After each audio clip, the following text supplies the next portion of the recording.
আপনারা সবাই দেখতেছেন এটা হচ্ছে নোয়াখালী দ্বীপ উপজেলা হাতিয়া নলছিরা ঘাটের বর্তমান পরিস্থিতি খুবই ভয়াবহ। নলছিরা ঘাটে প্রায় নদীর সংলগ্ন যে সকল দোকানপাট ছিল, একটা দোকানপাটেরও হচ্ছে কি কোনো মালামাল নাই। সব মালামাল প্রায় হচ্ছে নদীর স্রোত, অতিরিক্ত স্রোতের কারণে দেশে চলে গেছে। আপনারা সবাই দেখতেছেন।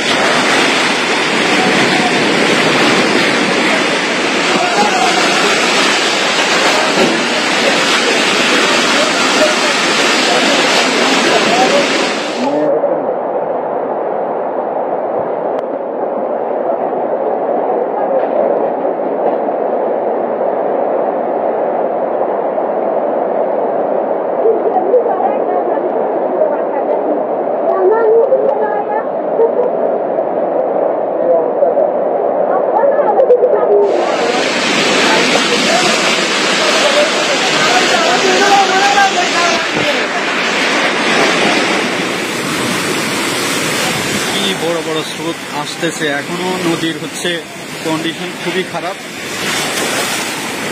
অবস্থা। আমি হচ্ছে কি যে জায়গায় দাঁড়িয়ে আছি এখানে হচ্ছে কি আমি নিজেই টিকতে পারতেছি না, কি পরিমাণ